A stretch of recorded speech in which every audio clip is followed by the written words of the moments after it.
Okay, so when you focus on something like rest, you really work on sensory clarity. And sensory clarity is one of the three central aspects of central skills of the mindfulness practice, according to Shinzen Young. So sensory clarity means like really understanding your experience, like where your experience is, what your experience is, knowing the difference between a mental image versus mental talk, or like a body tension and an emotion, like really having a subtle understanding for all of this, how it's happening in real time. And so rest, focusing on rest, gives us a very interesting and special opportunity to work on sensory clarity in as much as restful sensations, i.e. deactivation, is necessarily more subtle than activation. So let's do a quick exercise around that. So just sit up straight, push the crown of the head up towards the ceiling, and now take your right fist and tense it. And just notice how active it is. Very, very, very active. Now release. And now put your attention on your left femur, on your left inner thigh.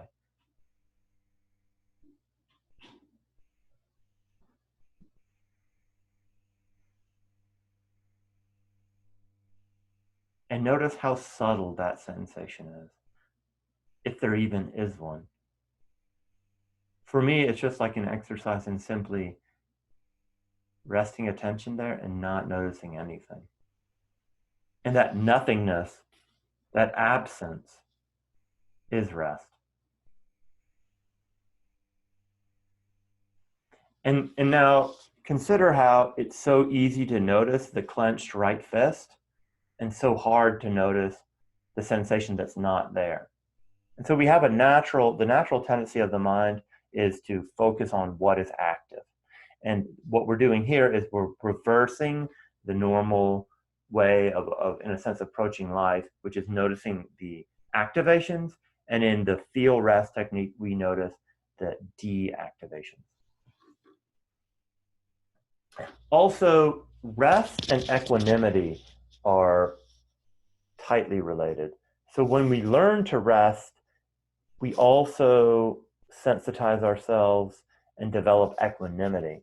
Equanimity is another third of Shinzen's trifecta of concentration, sensory clarity, and equanimity.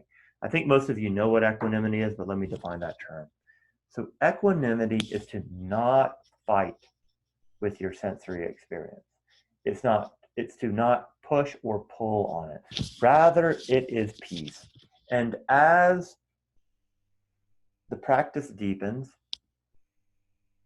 you get closer and closer to unconditional peace. And that's one of the goals of the practice. Also, to that point, I'll mention that Shinzen Young talks about, or of the three, concentration, sensory clarity, and equanimity, he says equanimity is the most important of the three attentional skill.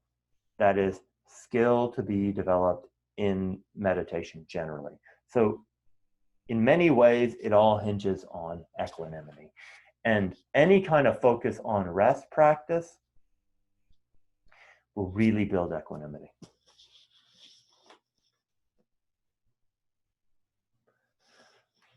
Okay, so what to watch out for in this practice? Well, you know what? Let me step back and make sure that I've clarified how to do the feel rest practice. And I just want to reiterate, the primary focus is not going to be feel rest, but I just want to present this technique as a practice option, and also as a contextualizing practice for the primary practice, which is what is rest, the inquiry.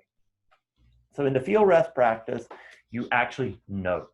So you label your experience. I think most of you are familiar with labeling. It's the Vipassana technique made famous by Mahasi Sayadaw. So it's Mahasi Vipassana noting. And so you would just note either feel or rest or relaxation. So let's all just do the practice for 1 minute. So straighten up, push the crown of the head up towards the ceiling. And now notice anything that's inactive. Like right now, I feel nothing in my left arm. And then just note rest. Rest. So let's stay in the meditation. And you can have a narrow focus. For example, if you wanted to just focus on sensations of rest in the head for a full 40-minute period, that would be fine.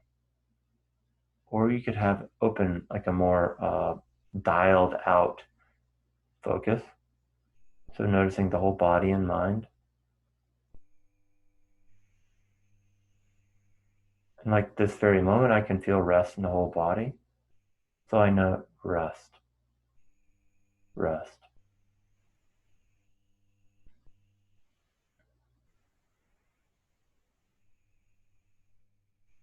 Also, if you can't find rest looking for deactivation, notice that on the out breath, there's always a bit of rest. There's this kind of relaxation and rest.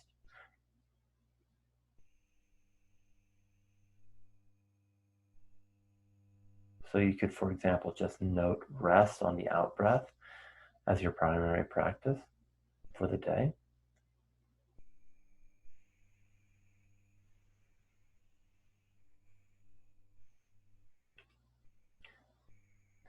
And now also, there's another aspect of rest is that if a sensation is dissipating, kind of moving towards gone, then that's also noting rest on some level. It's kind of like a, I don't know if this is the right word, like a scalar rest. So let's all clench our right hand, making a fist. Then noticing all the activation, now release. And notice the activation dissipate. Like I notice it first in my right forearm. It just starts dissipating. And that dissipation is restful. So I note rest.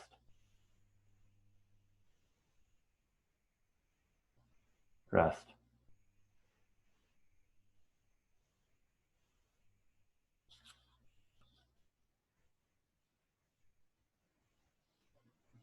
Also, emotional peace. Like emotional peace is a kind of disactivation, deactivation. So you can note that as rest.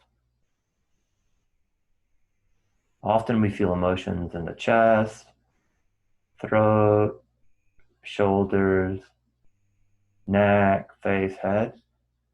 So bring your attention now to what Shinzen would call feel in, so the emotional space. And notice if there's any deactivation.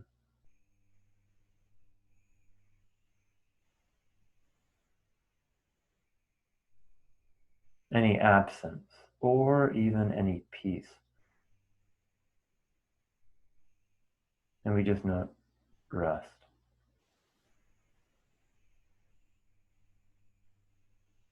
Rest.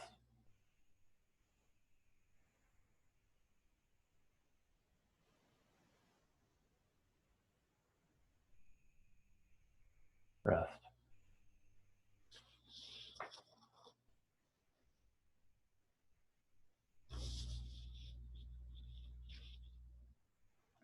Okay, what should you watch out for? Sometimes when you focus on rest, the actual kind of, I don't know how to put this, the unclenching of the body and the mind can allow for, let's say, anxiety or difficulties that are otherwise slightly suppressed to come up to the surface.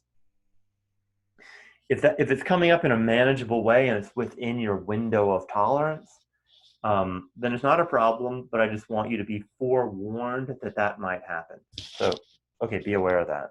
But if it gets really bad, please message me and I can hop on a separate Zoom call with you and just talk about it and get it all settled. Let's see here. Yeah, that's basically what I'd say. I'd say also, of course, in any practice, there's always a little bit of groping and grasping in the dark to kind of get your head around it first. Okay, that's it for the feel rest practice. Again, that's just more of a contextualizing practice. Oh, wait, you know what? Before I go on to opening up for questions, so in a moment we'll open up for questions about the feel rest practice. I'll read out Anastasia's greeting to everyone. Hi, everyone. We are Natasha and Bori from Kiev. We have only started our meditation practice in Cedric's course.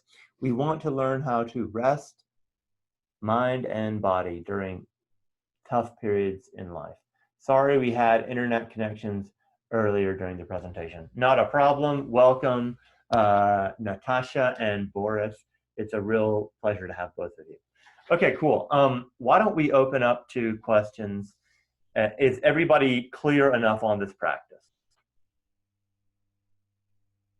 Like, what doubts are arising for you?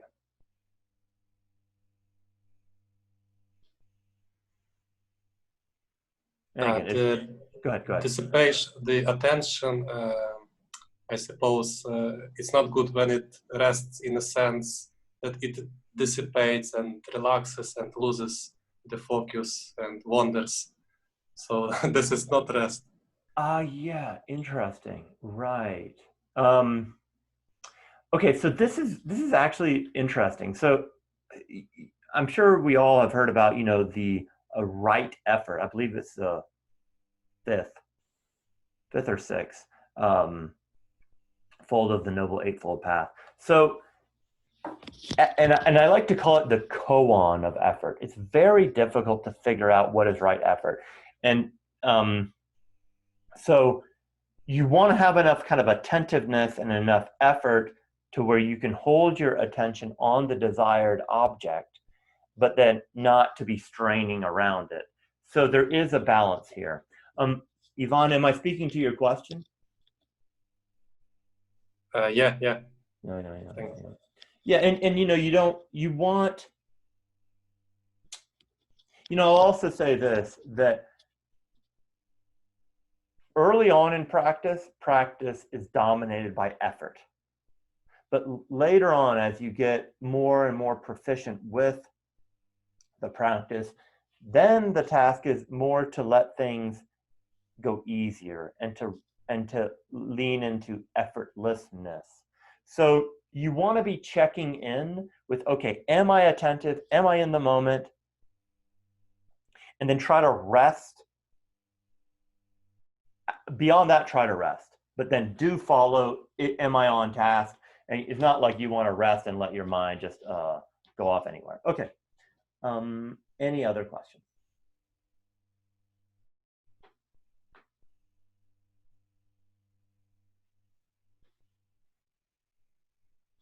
Okay, good. So it's not a problem to ask more questions about the feel rest technique, but now I'm going to get into talking about inquiry, and then finally we'll get into the what is rest inquiry. There's a question in the chat. Sure. Oh, sure. Thank you. No, it's good. It's good. Yeah. Would you say that rest is synonymous with letting go? Oh. This is a great question. Just in that little practice, it felt like whenever I'd feel a little tension or a little contraction around something, and then I would want to relax it, and it felt like that was rest. But that it just felt very similar to letting go practice. Like letting it go. Would you say they're synonymous?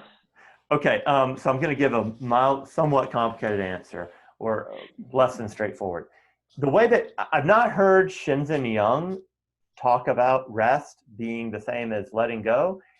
So I don't know about when he talks about feel rest. However, it is exactly what I mean by rest in the practice that I'm going to recommend of what is rest. It is 100% letting go and surrender. So completely. Good. All right. Steve says, gone equals rest or gone leads to rest. I think, okay, so gone, let me mention that gone is a term that Shinzen Young uses to mean when a thing has vanished, right? And so we're looking at impermanence and also actually emptiness, when the thing disappears and then there's just open space left in its wake. I think they're definitely related. It's my understanding that gone and rest are not the same, but I do think that gone leads to rest, as you're speaking to, Steve, and then also rest facilitates gone, because you're kind of letting the process fall apart and dissipate. And so to use, well, let's see here. So we'll play around with language. So, you know, objects, experiences arise and pass. And you can say that they arise out of awareness, are made of emptiness. I'm sorry. They arise out of awareness, are made of awareness, and recede back into awareness. And so they're all of it is actually just open space, open awareness, and actually all of it is rest. And so what we're trying to actually sensitize ourselves to is how everything is already at peace. I'm not sure if I'm speaking to the question, but feel free to speak back up and clarify. Okay, any other questions or comments? And those were all very useful.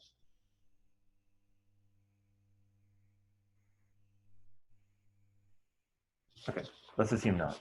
Okay, so now we're going to move into inquiry. So inquiry is in some ways, it's a kind of strange practice. Nominally, it's just to ask a question.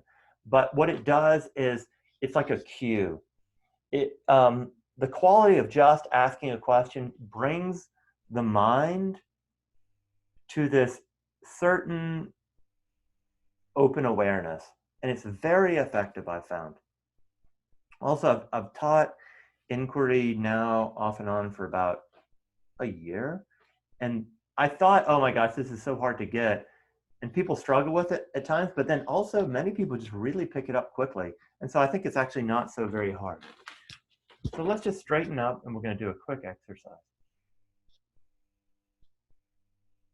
So I'm going to ask you all to come to a place in your mind of what? Of just asking the question, what?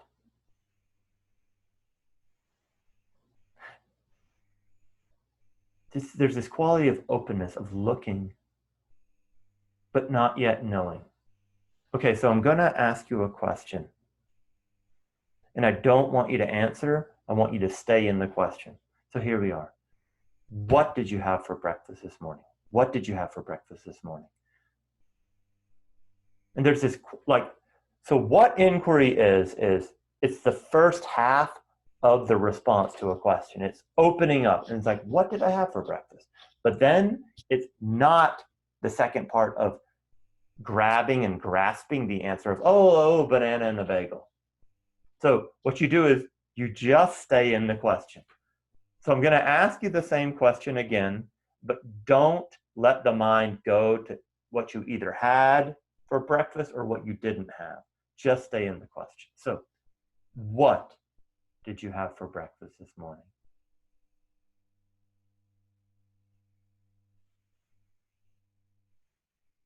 And there's this openness. Okay, now we're going to stay in the meditation.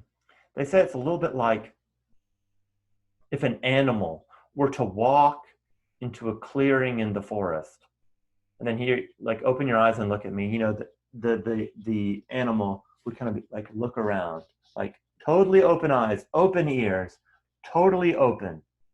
That's the quality of inquiry. So again, straighten up, push the crown of the head up towards the ceiling.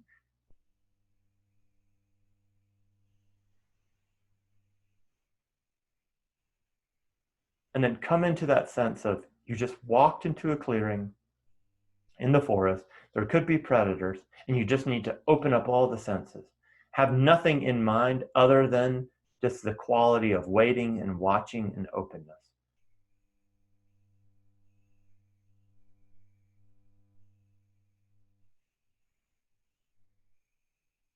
And so what we'll be doing with the practice is we're going to be asking ourselves a question. Today's question is, what is rest?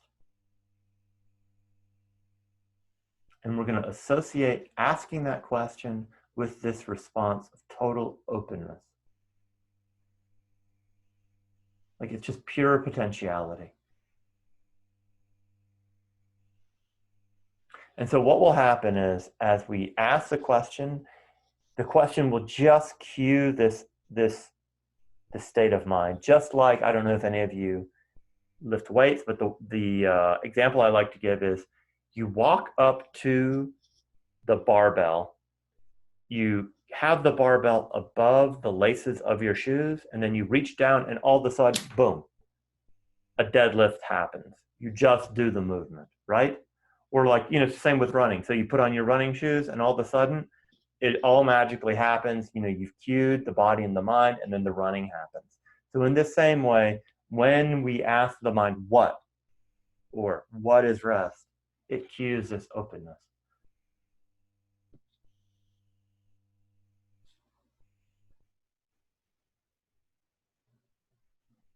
Also, I'll say, so there are many aspects of inquiry. There's this more opening up to open awareness, but there's also a more, I would call it, a vipassana aspect of inquiry, which is to scrutinize and to look. And when you look,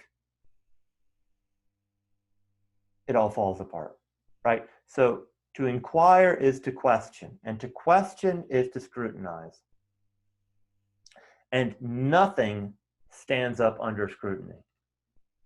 So by doing this inquiry, we see how we see the insubstantiality of objects and experiences.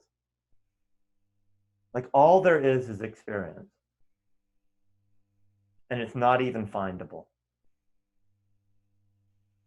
Totally empty.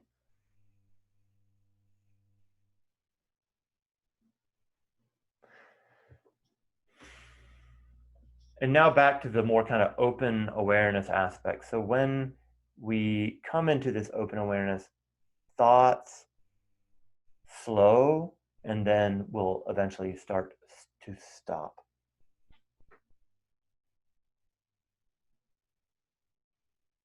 It's kind of like inquiry is like a signal interrupt, right? It's like putting a shoe into the gears of the mind, and then the mind starts relenting. So instead of thinking, what you do with an inquiry practice is you just ask the question. So straighten up again. Push the crown of the head up towards the ceiling.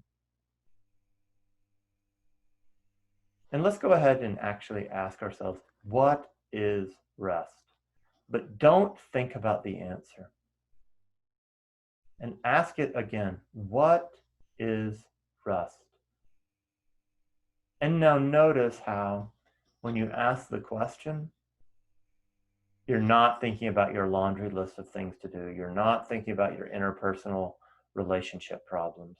You're not thinking about other problems. You're not thinking about yourself. You're just thinking about a kind of nonsensical thought of what is rest. So again, I'll ask you, what is rest?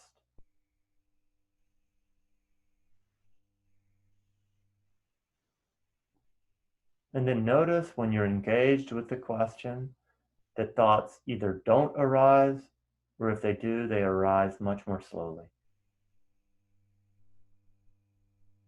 What is rest?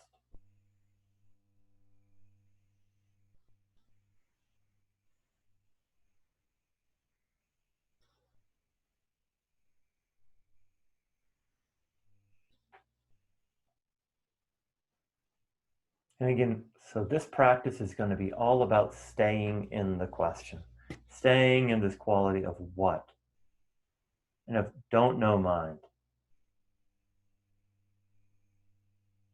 When we relax the mind, we notice that there's still this beingness, this awareness, this experience. Yet we've relaxed the mind, and that gives us very important data points. It shows us how there is something that is beyond thought, where there is an experience where thought can't go. Or one way of understanding is there's experience that doesn't fit within concept. And when we rest this conceptual mind, then we go beyond it. And of course, thinking is good, thinking is useful. We're not villainizing thinking, but we want to use thought and not be used by it. And the result of inquiry is to see the emptiness of thought, to no longer be ruled by it, and to relegate thought to a tool, and instead of it being our master.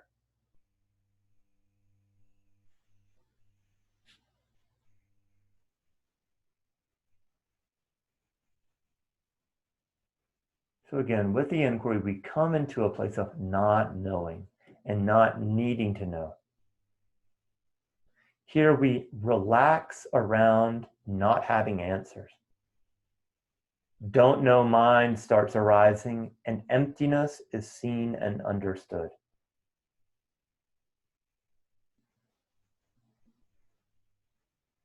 When we stay in the question, the Dharma eye starts to open more and more.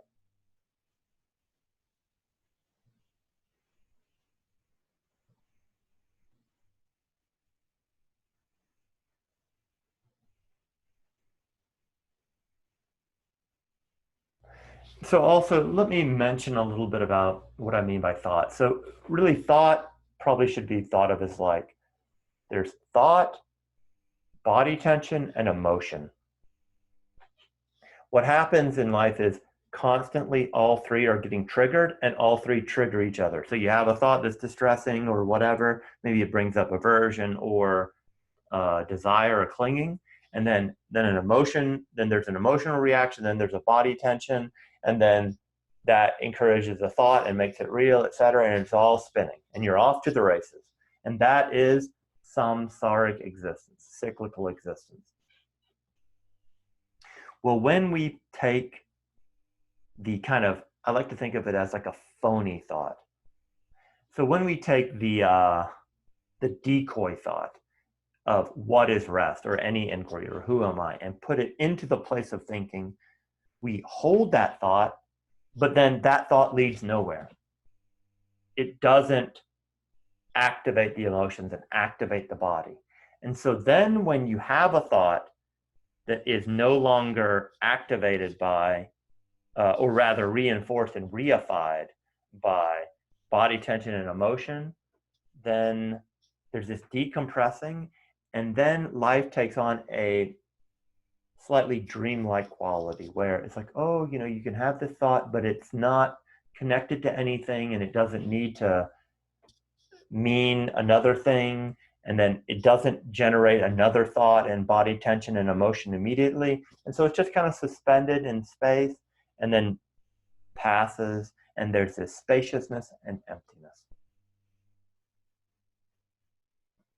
Okay, good. And so now about effort and letting go of effort. So this practice is going to be, as was earlier mentioned, largely about exploring letting go of effort. And also, I want to be crystal clear here, I'm not villainizing effort. Effort is good. There's a Theravadan teacher, Ajahn Jayasaro, that says Buddhism is a training system of effort. It's all about effort. So effort is good. I'm for effort. And there's a time and a place for effort, but we also want to make effort voluntary as well. We want to actually bring it under voluntary control. And so here in this practice, we're exploring what is it like to let go of effort and to rest effort, to call off the search, which is a very famous quip by Papaji. And let me just say, there's a place for bearing down, applying effort, and there's a place for easing up. And today is going to be more about easing up.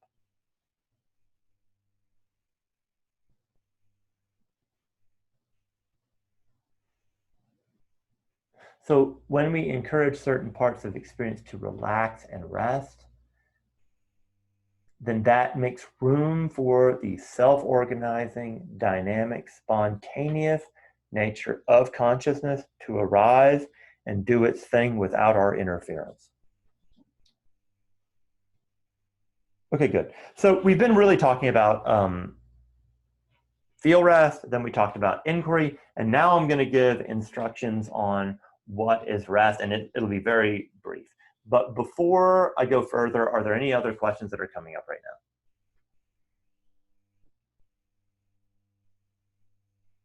Everything's pretty clear so far? Okay, good. Alrighty, so now we're going to move on to the what is rest practice. So literally today, all you're going to be doing is just sitting up straight, opening up awareness, and asking yourself, what is rest? And you're not going to fight with anything.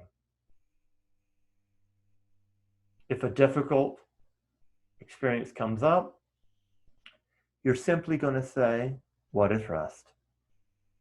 And then if it keeps coming up, you're just going to say, can I rest into this?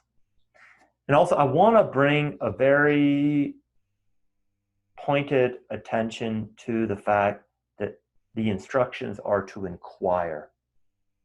I'm not telling you that you need to rest. This is very important. I'm not telling you that you need to do anything other than ask the question. Asking the question is enough. If you are absolutely clenched down onto your experience, that's perfectly fine. Just ask yourself, what is rest?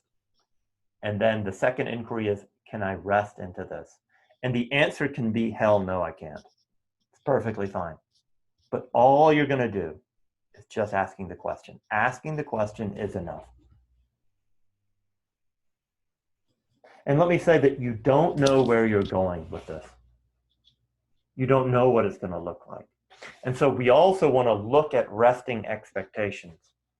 That's part of the knowing mind. Now, again, we're not villainizing the knowing mind, but we're investigating if we can rest it or not. Let me say this is a big time equanimity practice. This is all about opening up to things and not fighting with our experience. Okay, when will you be doing this practice? All the time. And it's and let me just say that when you get going in your daily life, after this retreat, it's a very easy practice to bring into your daily life. Very, very easy. You can just be sitting there waiting for the cashier to check someone else out in line and just say, what is rest? Can I rest into this?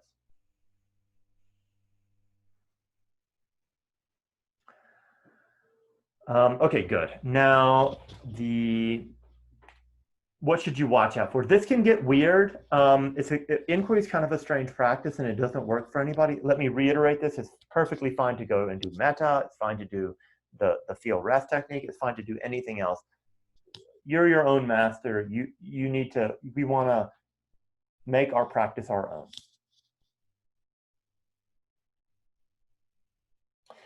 Also, much of the time when you're going to be doing the practice, you are going to be thinking, I'm not doing this right. This makes no sense. That is absolutely a feature, not a bug of inquiry. Inquiry is an equanimity practice, and most of the time you're so confused, like, what the hell even is this? But if you stay with it, I promise the rewards will come. Okay, good. Now, one last thing I just want to say. So I'm going to recommend that you do the walking meditation, that you do it while doing the inquiry, what is rest? However, I just want to give another option. You can also just simply do the kind of more traditional Vipassana. So you just lift the feet and you say lifting, lifting. And then when you're swinging the foot, say swinging, swinging. And then when you put down the foot, say placing, placing. And then turning, turning. That's all you do. Lifting, lifting, swinging, swinging, placing, placing. That is another option for the walking practice, but you can most certainly do the feel rest. I'm sorry, the either feel rest or the what is rest practice. Okay, that is it for the lecture.